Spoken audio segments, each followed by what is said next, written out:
Todo empezó con una puta copa de vino. Así, como te lo digo. Un gesto tan simple como ese fue lo que encendió la chispa que acabó explotando en mi cara unas semanas después. Era sábado por la noche, estábamos en casa de unos amigos en el Viso del Alcor, un pueblo tranquilo de Sevilla. Habíamos ido a cenar, como hacemos de vez en cuando. Parecía todo normal, risas, chistes de mierda, niños jugando con la consola en el cuarto del hijo mayor, y los adultos sacando temas de política y fútbol como si supiéramos algo. Pero Laura estaba rara. No hacía bromas. No reía como siempre. Y no dejaba el puto móvil en ningún lado. Yo lo noté desde el minuto 1, pero me hice el tonto. Lo típico. No quieres armar un numerito, no quieres parecer el marido inseguro que ve fantasmas por todo. Pero entonces pasó lo de la copa de vino. Y ahí, tío, me sentí gilipollas de verdad. Estábamos en el salón, charlando todos. Yo estaba de pie, cerca de la mesa, con una copa de tinto en la mano. Laura estaba sentada al lado de Mario, un colega del curro de uno de nuestros amigos. Un tipo normal, algo más joven que nosotros, simpático. Nada que te haga levantar la ceja. Hasta que ella se rió de algo que él dijo. Pero no una risa cualquiera. Se echó hacia atrás, le tocó el brazo, inclinó la cabeza, y luego, sin mirar siquiera, alargó la mano y cogió mi copa de vino, como si fuera la suya. La cogió, bebió, y siguió hablando con él. Ni una mirada. Ni un gesto de disculpa. Nada. Como si yo no estuviera. Y eso me jodió más que si me hubiera insultado en público. Porque eso no lo haces si estás conectada con tu pareja. Eso lo haces cuando ya has borrado la línea que separa lo íntimo de lo ajeno. Y esa línea, esa noche, estaba clarísimo que Laura la había cruzado hace tiempo. Me quedé quieto, mirándola. Ella ni me miró. Mario tampoco. Y yo, en vez de hacer una escena, me fui a la cocina a por otra copa, como el buen pringado que soy. Ahí fue cuando empecé a fijarme con más detalle. Ella no tenía puesta su ropa habitual. Esa noche llevaba un vestido que yo no le había visto antes, uno más corto, más ajustado. Y perfume. Uno caro, que solo usa en ocasiones especiales. Me di cuenta de que no lo había usado conmigo en semanas. Y entonces, amigo, me cayó la ficha. No fue un pensamiento, fue una certeza. No era creo que me está engañando. Era, me está engañando. Y lo supe sin pruebas. Lo supe porque ella ya no me miraba como antes. Porque su risa ya no era para mí. Porque compartió mi copa de vino con otro, y yo no existía en esa escena. Esa noche no dormí. Cuando llegamos a casa, ya de madrugada, fingí que me dolía la cabeza. Me metí en la cama con el corazón latiéndome en las sienes, escuchando cómo se duchaba. Esa ducha tardó casi 30 minutos. 30 putos minutos después de una cena en casa de amigos. ¿Qué hacía? ¿Lavarse los pecados? Cuando volvió a la habitación, se metió en la cama sin decir una palabra. Ni buenas noches. Nada. Y ahí empezó mi juego. Al día siguiente, me levanté antes que ella. Hice el desayuno como siempre, con esa sonrisa forzada de buen marido que he perfeccionado durante años. Le llevé un café a la cama y me senté a mirarla mientras dormía. No sé cuánto tiempo pasó. Solo sé que la miré distinto. Como si ya no fuera mía. Como si fuera una extraña que había invadido mi casa. Cuando se despertó, me sonrió y dijo: ¿Ya estás despierto? ¡Qué madrugador! Y le contesté: sí, tenía cosas en la cabeza. Ella no preguntó qué cosas. Ese silencio fue el segundo disparo en mi pecho. Pasaron los días. Ella seguía actuando igual, como si no pasara nada. Salía a trabajar, volvía tarde. Siempre cansada. Siempre con el móvil pegado a la mano. Siempre sonriendo a cosas que no compartía conmigo. Me hablaba lo justo. Me tocaba menos. Dormíamos espalda con espalda. Pero yo no dije nada. Empecé a observar. Tomé nota mental de cada gesto, cada excusa, cada mensaje que llegaba con la pantalla del móvil boca abajo. Y mientras tanto, fingía. Fingía que todo estaba bien. Que no me moría por dentro. Que no me despertaba cada noche a las 4 de la mañana con las tripas revueltas y el corazón encogido. Fingía que no había empezado a revisar su ropa cuando se iba, a olerla como un idiota buscando el perfume de otro. Hasta que una noche, Laura dejó su bolso en el salón por accidente. Y el móvil dentro. No lo cogí. Te lo juro. No lo cogí. Pero lo escuché vibrar. 1, 2, 3 veces. Era un mensaje de WhatsApp. Me acerqué. La pantalla se encendió. ¿Mañana igual que siempre? Mandando un beso. Sin nombre. Solo el número. Me congelé. Estaba solo. Podía haberlo abierto. Podía haberlo leído todo. Pero no lo hice. Cerré el bolso, apagué la pantalla, y me fui a la cocina a tomarme un vaso de agua. Y ahí decidí que no iba a ser el marido tonto que llora antes de tiempo. Si Laura me estaba engañando, lo iba a saber todo. Absolutamente todo. ¿Cuándo? ¿Cómo? ¿Con quién? ¿Por qué? No iba a enfrentarla con suposiciones. Iba a enfrentarla con verdades. Porque si esa copa de vino fue la señal del inicio del fin, yo iba a ser quien escribiera el último capítulo. Y te aseguro algo, hermano, no pensaba dejarlo en manos de nadie más. Durante los siguientes días, me convertí en una versión distinta de mí mismo. No en un loco paranoico, ni en un detective de película barata, sino en un hombre que ya no confiaba en nada, ni siquiera en el silencio. Mi rutina diaria siguió igual a ojos de cualquiera, pero por dentro iba tomando forma una idea clara, descubrirlo todo sin margen de error. No quería enfrentar a Laura con teorías ni con me parece que. Necesitaba verla tropezar, pillarla en directo, dejar que me lo escupiera a la cara con los ojos abiertos. Eso era lo que necesitaba. Empecé por lo simple. No revisé su móvil ni la seguí. No me escondí detrás de la cortina ni contraté a nadie. Solo hice lo que cualquier persona atenta haría, escuchar. Cada vez que Laura hablaba por teléfono, aunque se encerrara en el baño, afinaba el oído. Me fijaba en los horarios, en su ropa, en los gestos, en los descansos que hacía en el trabajo, que de pronto coincidían con salidas largas y sin explicación. En 3 semanas, anoté mentalmente 4 tardes en las que dijo estar en una reunión y llegó a casa con el pelo distinto y la mirada perdida. A veces venía más feliz, otras veces con la cara seria y distante. No pregunté. Solo esperé. El detonante fue una conversación que escuché sin querer, una tarde de miércoles.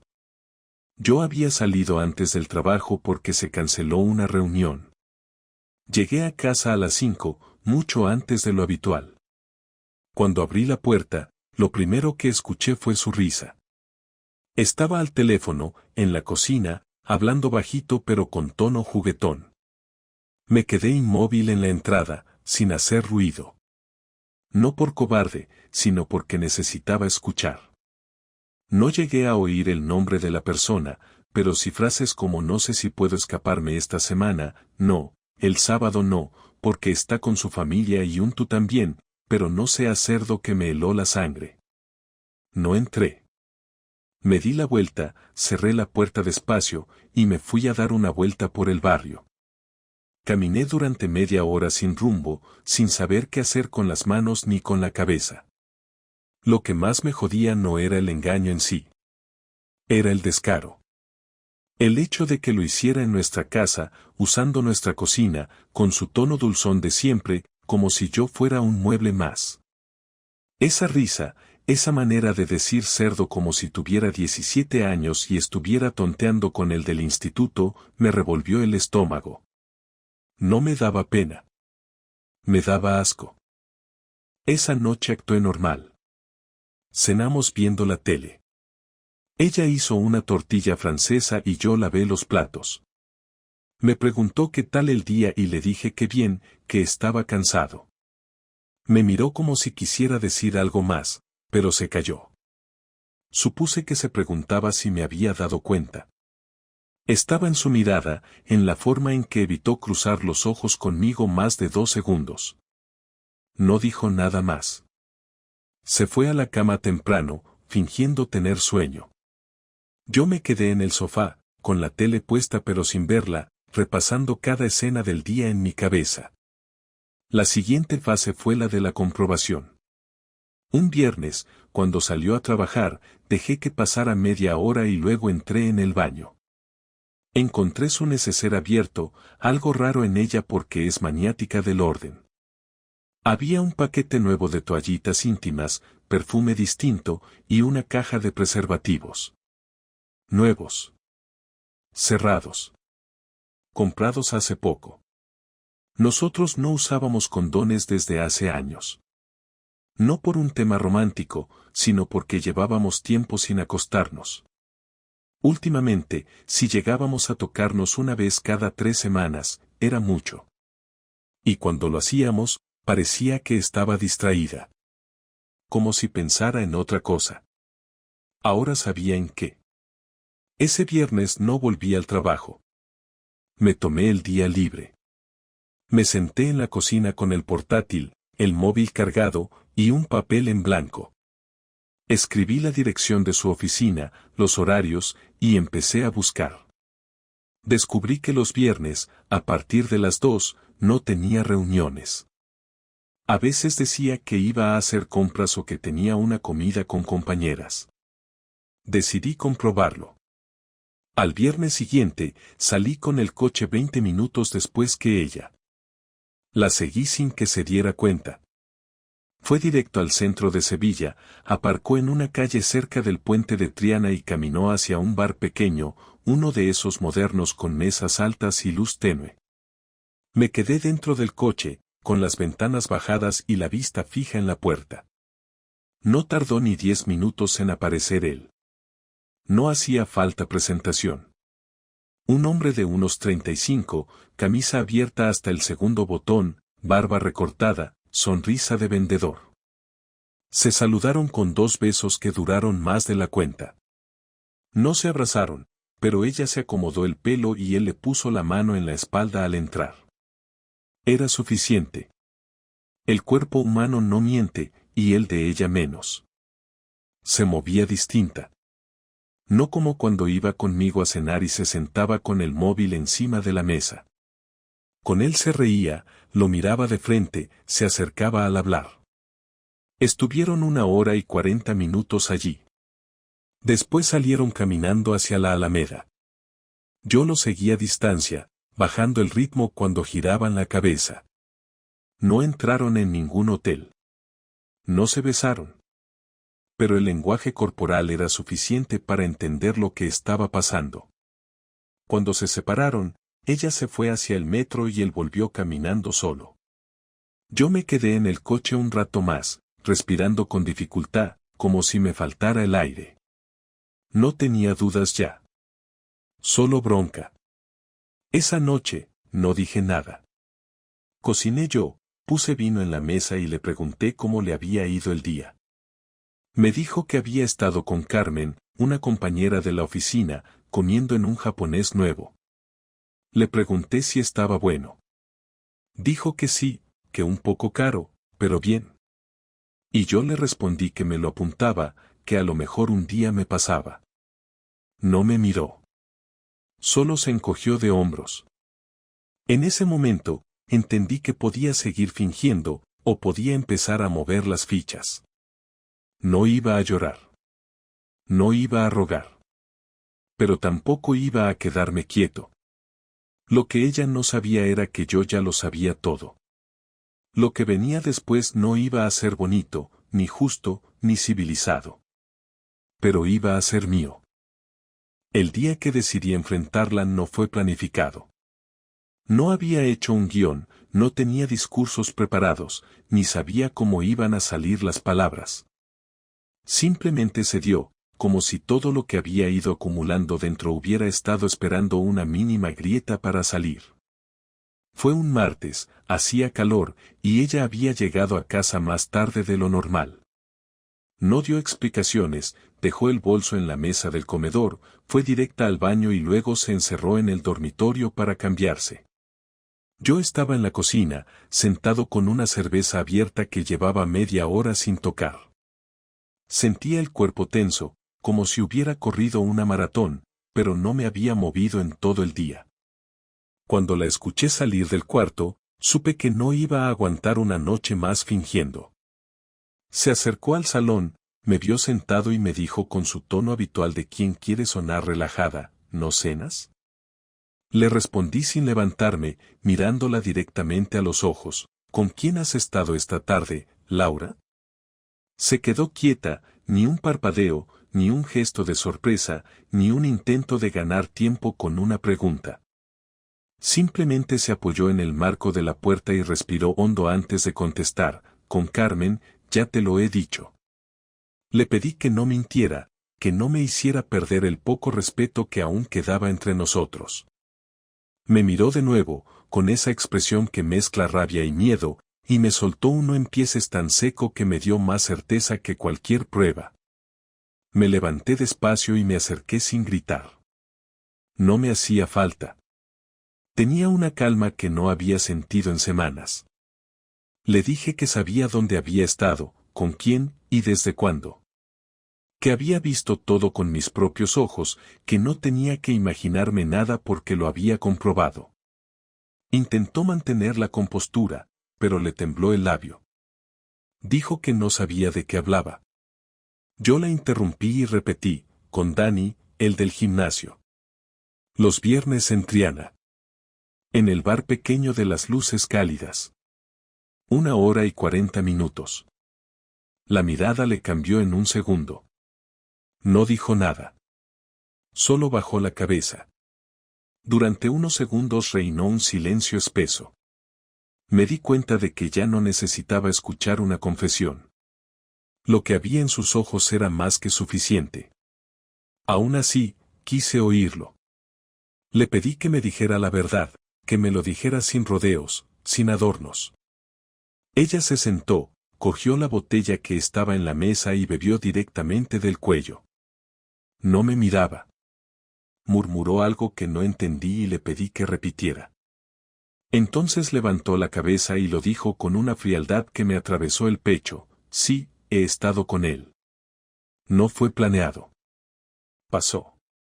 No lo busqué. Me quedé mirándola sin responder, intentando procesar lo que acababa de escuchar. Sentía una presión en el estómago, como si me hubieran golpeado, pero lo peor fue su tono. No había ni un rastro de culpa. No lo decía pidiendo perdón. Lo decía como si me estuviera contando que se le había roto una taza. Le pregunté cuántas veces, y contestó que no sabía, que un par, tal vez 3. Me reí, no por humor, sino porque me sonó tan absurdo que necesitaba hacer algo para no romperle algo en la cara. Le pregunté si lo amaba, y contestó que no era eso. Que solo se sentía viva. Que conmigo todo era igual, todos los días lo mismo, y que un día se dio cuenta de que estaba desapareciendo dentro de la rutina. Le respondí que si quería sentirse viva, lo lógico habría sido hablar, no acostarse con otro. Que si necesitaba aire, lo hubiéramos arreglado. Pero ella no quería arreglar nada, eso era evidente. Dijo que no lo hizo para destruir nuestra vida, sino porque necesitaba recordar que todavía podía provocar deseo en alguien. Le respondí que lo había conseguido, pero que de paso había destrozado todo lo demás. La conversación subió de tono. Yo le dije que me había mentido en mi cara, que había jugado a ser buena esposa mientras salía a reírse con otro. Ella me gritó que no tenía derecho a tratarla como una criminal, que yo también había fallado. Le pedí que me dijera en qué. Me respondió que nunca estaba realmente presente, que siempre parecía cansado o distraído, que hacía tiempo que la veía como parte del mobiliario. No supe qué contestar. Tal vez tenía razón, pero lo que había hecho seguía sin justificación. Durante casi media hora discutimos, a ratos en voz baja, a ratos gritando. En un momento se levantó y me dijo que no podía soportar verme así, que no le hablara con esa mirada. Le contesté que lo que no soportaba era la vergüenza. Y ahí estalló. Me gritó que sí, que se sentía avergonzada, pero también harta de sentir que su vida se le escurría entre los dedos sin que nadie lo notara. Dijo que no quería engañarme, que al principio solo hablaban, que se sentía comprendida, y que cuando se dio cuenta ya era tarde. Le dije que siempre hay un momento para elegir. Que él ya era tarde es una excusa para cobardes. Ella se echó a llorar. No de tristeza, sino de rabia. No recuerdo cuánto duró aquella escena. Solo sé que cuando terminó, ella cogió un par de cosas, se metió en el coche y se fue. No sé si tenía planeado irse o si fue impulsivo, pero no volvió esa noche. Yo me quedé en casa, con los restos de la discusión flotando en el aire. No toqué nada. Dejé la botella, los platos sucios y la silla caída. Me senté en el suelo, frente al sofá, con la luz apagada. No lloré. No podía. Me dolía demasiado como para que saliera nada. Al día siguiente no fue al trabajo. Tampoco llamó. A media mañana me escribió un mensaje corto: estoy en casa de mi hermana. Necesito tiempo. Lo leí 3 veces. No contesté. No porque quisiera hacerme el fuerte, sino porque no tenía nada que decir. Había pasado la línea y no se podía volver atrás. Las horas siguientes fueron lentas. Llamó mi madre, como si hubiera presentido algo, pero no quise contarle. Fui a trabajar, fingí normalidad, pero en mi cabeza solo resonaba la frase de la noche anterior: necesitaba sentirme viva. Me sonaba a burla. Era una forma elegante de decir que yo ya no valía. No dormí. Pasé la noche mirando el techo, repasando cada año juntos, intentando encontrar el punto exacto en el que todo se torció. No lo encontré. Tal vez se había torcido poco a poco, en los silencios, en las rutinas, en las veces que dejamos de hablarnos por pereza. 2 días después volvió. Llegó a casa a media tarde, con la cara cansada y una maleta pequeña. No pidió permiso para entrar. Se sentó en el sofá y dijo que no quería separarse todavía, que necesitaba entender qué nos había pasado. Le respondí que ya no había un nosotros. Que lo que había hecho no era un error de una noche, sino una decisión repetida. Dijo que no quería perderlo todo, que estaba dispuesta a hacer lo que hiciera falta. Le pregunté si eso incluía decirle la verdad a nuestra hija, a la familia, a los amigos. Bajó la cabeza y dijo que no, que eso no. Que no quería hacerme daño. Le contesté que ya lo había hecho. Que ahora solo quedaba decidir cuánto más. Esa tarde, la discusión no fue tan violenta, pero fue más dura. Me habló de su vacío, de su frustración, de sus ganas de desaparecer. Yo la escuché, pero dentro de mí algo se había roto de manera irreversible. No podía imaginarme compartiendo cama con alguien que había cruzado esa línea y luego vuelto como si nada. No me cabía en la cabeza. Cuando terminó de hablar, le dije que se quedara esa noche si quería, que no iba a echarla, pero que a partir de ese momento íbamos a vivir como desconocidos hasta que decidiera qué hacer. No contestó. Se fue al dormitorio, cerró la puerta y no salió más. Yo dormí en el sofá. A la mañana siguiente, cuando me desperté, ya no estaba. Había dejado una nota en la mesa, lo siento. De verdad. 4 palabras que no cambiaban nada. Y aunque sonaran a disculpa, lo único que sentí fue alivio. Por fin el silencio de la casa me pertenecía otra vez.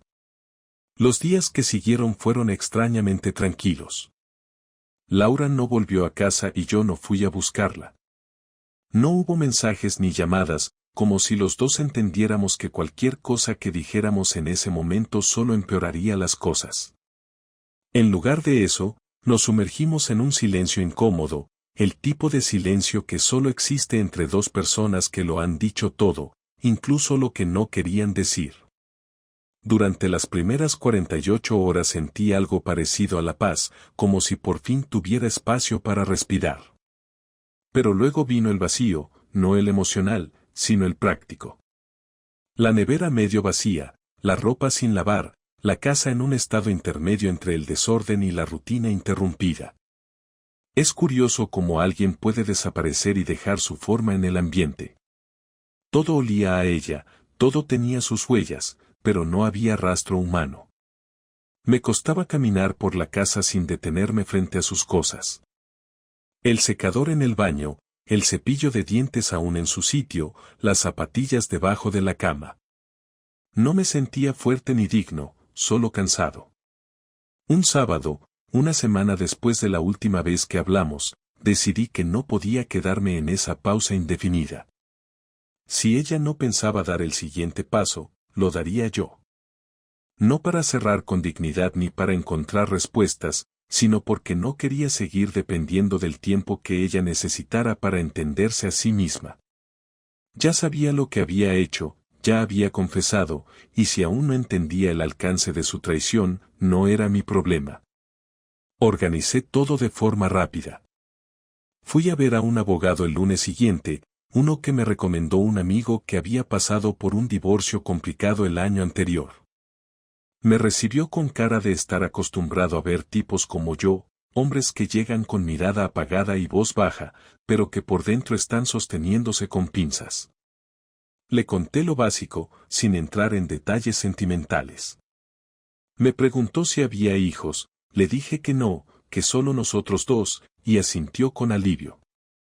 Me explicó cómo funcionaba el proceso, lo que podía esperar, los plazos, y me dio una carpeta con los documentos que debía traer firmados.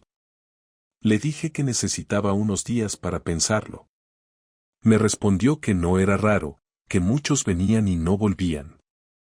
Me fui con la carpeta en la mochila, sin saber aún si iba a usarla o no, pero con una sensación de control que hacía semanas no sentía.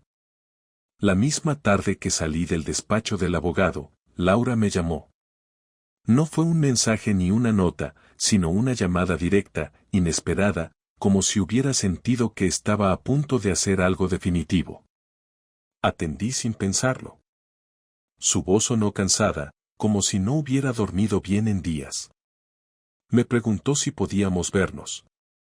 No quería hablar por teléfono, quería que fuera en persona. Dudé un momento, pero acepté. Quedamos en una cafetería en la zona de Nervión, un sitio discreto, lejos de los lugares que solíamos frecuentar. Llegué 20 minutos antes. Pedí un café y me senté cerca de la ventana. No estaba nervioso, pero sentía una mezcla extraña de anticipación y hastío. No sabía qué esperaba que me dijera, pero tenía claro que no iba a dejarme arrastrar por sus lágrimas ni por disculpas a medias. Cuando llegó, llevaba el pelo recogido, sin maquillaje, vestida de forma sencilla. Parecía más joven, pero también más frágil. Se sentó frente a mí sin saludar con beso ni abrazo. Solo un hola seco y un intento de sonrisa que no le salió.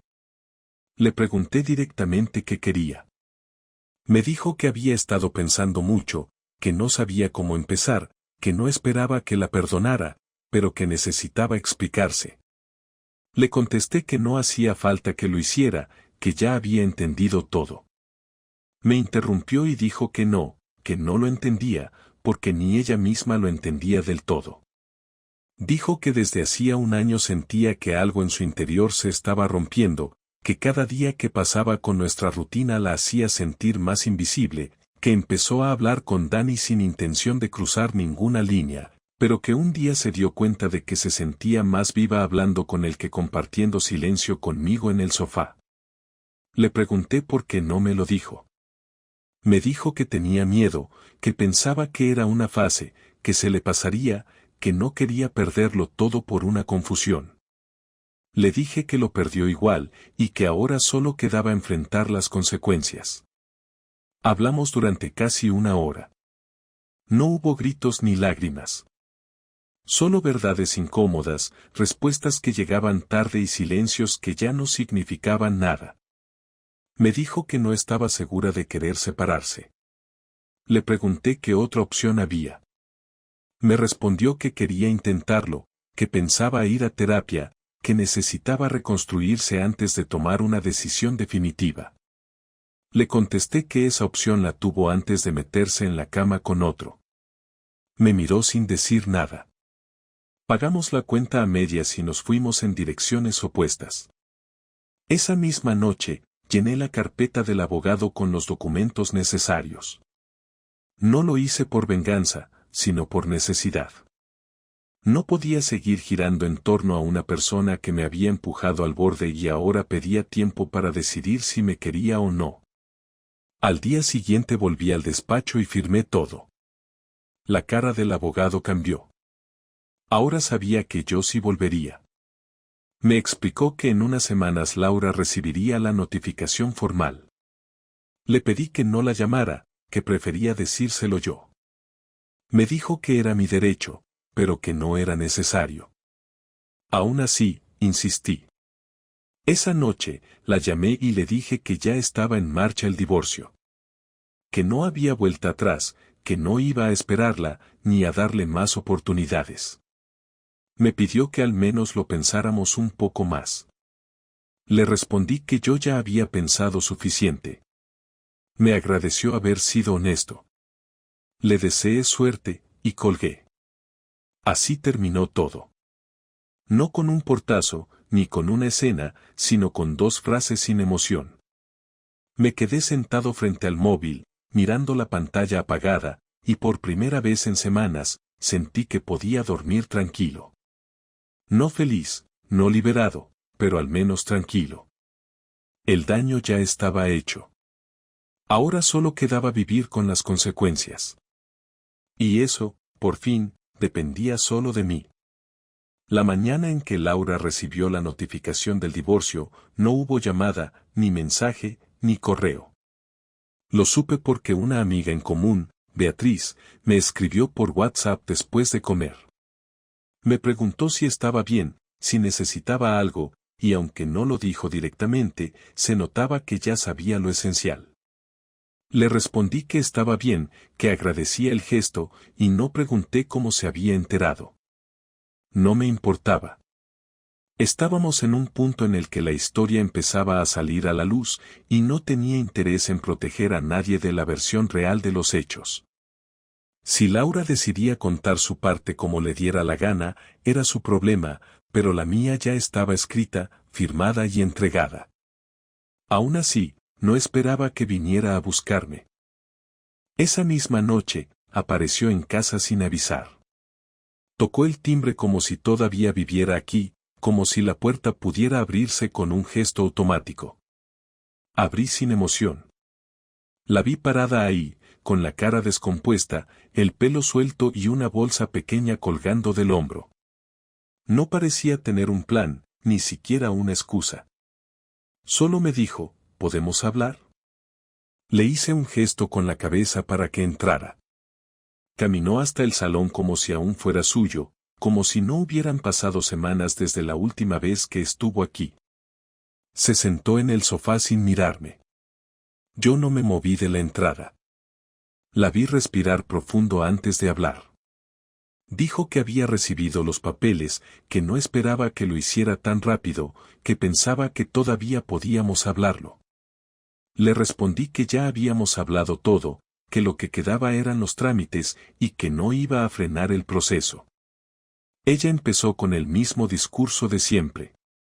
Que estaba rota, que no sabía lo que quería, que no tenía a nadie más, que había cortado contacto con él, que lo nuestro merecía otra oportunidad. Me preguntó si no me importaba tirar tantos años a la basura por un error.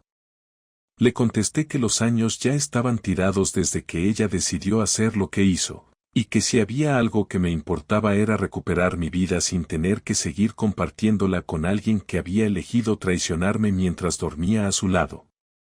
Le dolió, se notó. No me hizo sentir mejor. No estaba buscando venganza. Solo estaba diciendo lo que era.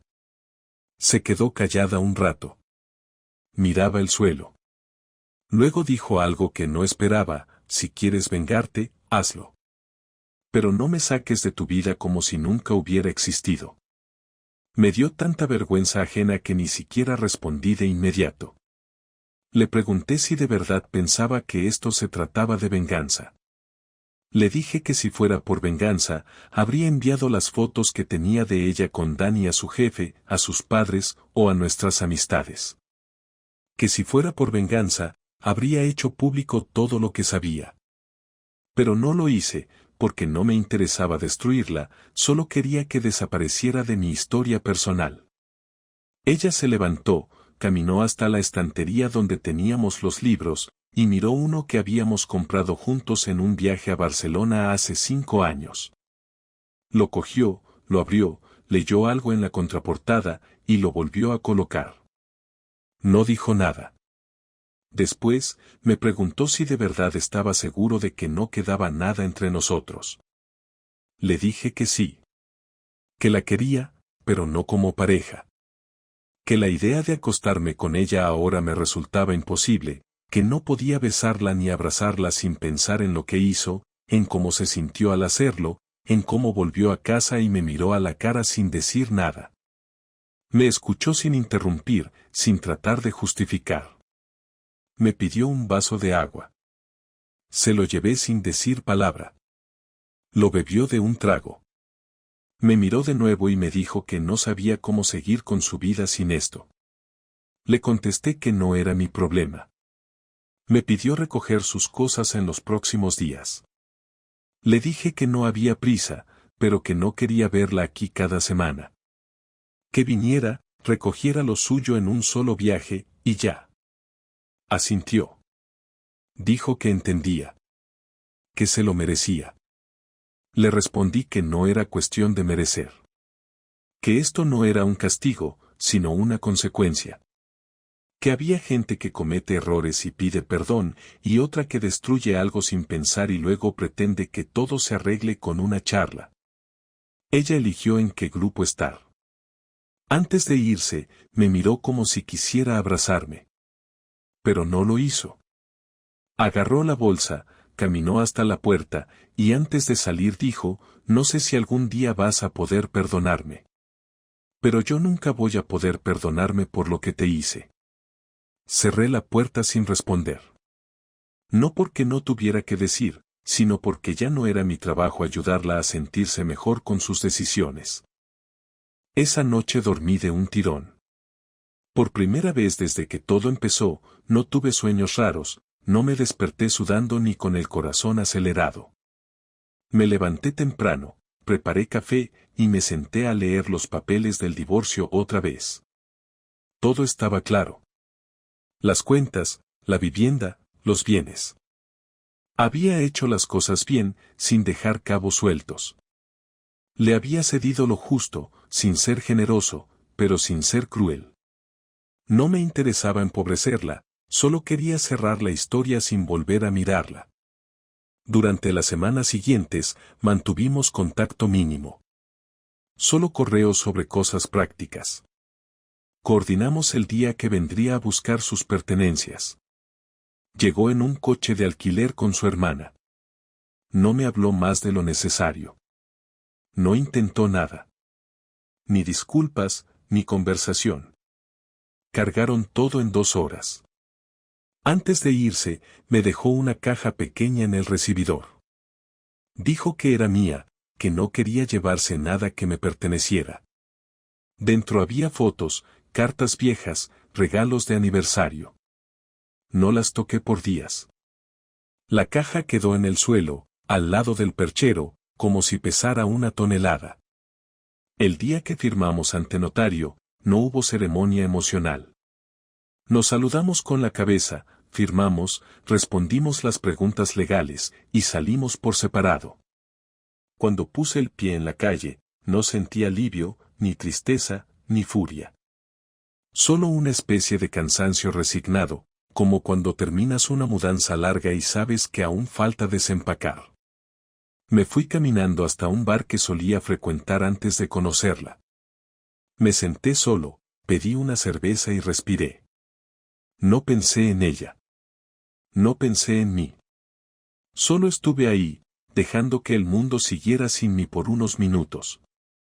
Ahora que todo estaba hecho, la única pregunta que me quedaba era qué iba a hacer con mi vida a partir de ese momento. No tenía ganas de volver a salir con nadie. No quería explicarle a otra persona quién era. No quería fingir interés por conversaciones de presentación. Tampoco quería quedarme encerrado en casa, pensando en lo que pudo haber sido.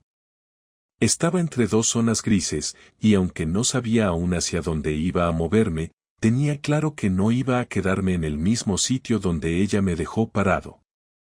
Durante los meses siguientes, no pasó nada extraordinario, pero al mismo tiempo pasaron muchas cosas. La rutina cambió, mi forma de moverme por casa cambió, y sobre todo, la manera en la que empecé a ver el pasado fue distinta. Había momentos en los que pensaba que lo estaba superando bien, que estaba en control, que había hecho lo correcto y que lo peor había quedado atrás, pero luego aparecían gestos simples, detalles, restos de esa vida que compartimos y que seguían clavados en algunas esquinas de la casa, como si fueran pequeños recordatorios de lo que ya no era. El primer cumpleaños que pasé sin ella fue incómodo. No porque necesitara su presencia, sino porque todos los años ella organizaba algo, aunque fuera una cena pequeña, una tarta, o simplemente una nota en la nevera. Ese día no hubo nada. Me desperté, hice café, y me fui a trabajar. Nadie lo mencionó hasta el mediodía, cuando un compañero me trajo un café extra y me dijo que sabía que era mi día. Lo agradecí, pero no pude evitar pensar que incluso el gesto más pequeño me afectaba más que toda la discusión que tuvimos en su momento. Era como si el cuerpo, después de haber resistido todo el golpe, empezara a resentirse una vez que ya había pasado la tormenta. Algunos conocidos empezaron a hacer preguntas. Los vecinos, que no eran cercanos pero sí atentos, notaron que Laura ya no venía más. Un par de ellos me abordaron en el ascensor, con frases del tipo ya no se os ve juntos o Laura está bien, ¿no? Les respondí con evasivas. Otros, los que sabían algo más, me hablaban con una mezcla de pena y respeto que no me gustaba. Me di cuenta de que, sin querer, había pasado a ser ese hombre del que se habla en voz baja, como si su historia fuera demasiado incómoda para contarla de frente. Un par de amigos comunes intentaron invitarme a cenas o eventos, con la excusa de que me vendría bien distraerme, pero decliné casi todas. No porque estuviera deprimido, sino porque no quería estar en entornos donde ella aún era un tema, incluso cuando no estaba presente. Aún así, empecé a recuperar ciertos espacios que antes había dejado de lado. Volví al gimnasio, salí a correr por las mañanas, empecé a leer libros que tenía abandonados. No era un proceso de reconstrucción épico, ni una especie de renacimiento. Era más bien una especie de reajuste, de buscar dónde encajaban ahora las piezas de una vida que ya no incluía a la persona con la que había compartido una década. Una noche, ya pasados 4 meses del divorcio, recibí un mensaje de Laura. No lo esperaba. Era tarde, pasadas las 11, y yo estaba viendo una serie sin prestarle mucha atención. El mensaje no era largo. Solo decía, hoy pasé cerca de casa. Estuve a punto de llamar, pero no me atreví. Espero que estés bien. Lo leí 3 veces antes de decidir qué hacer. No me enfadé, tampoco me emocioné.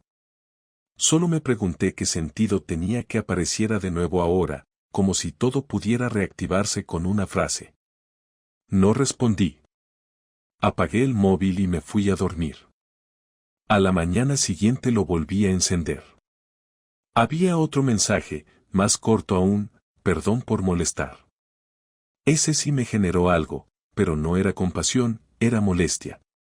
Me parecía injusto que después de todo, ella sintiera que aún tenía acceso a este espacio, aunque fuera con una disculpa vacía.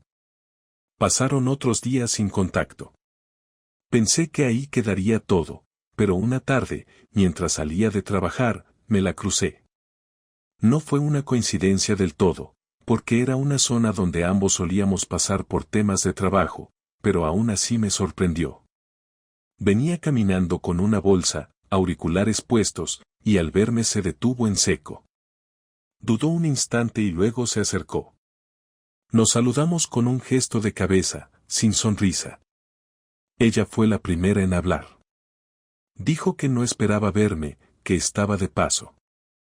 Le respondí que tampoco esperaba cruzármela, pero que no me molestaba. Hubo un silencio largo. Me preguntó cómo estaba. Le dije que bien, que tranquilo. Me preguntó si seguía en el mismo piso. Le respondí que sí. Me miró con una mezcla rara de incomodidad y afecto. Dijo que a veces pensaba en todo lo que pasó y no sabía cómo afrontarlo. Le contesté que ya no había nada que afrontar, que lo único que quedaba era seguir. Me miró sin hablar, y por primera vez desde que nos separamos, noté que había algo distinto en sus ojos. No era tristeza. Era resignación. Dijo que iba a seguir su camino. Le deseé suerte. Se despidió con un cuídate que no tenía peso. Yo asentí, y nos alejamos. Esa fue la última vez que la vi en persona. Desde entonces no volvió a escribir. Tampoco yo. No la bloqueé, ni borré sus fotos, ni hice nada extremo.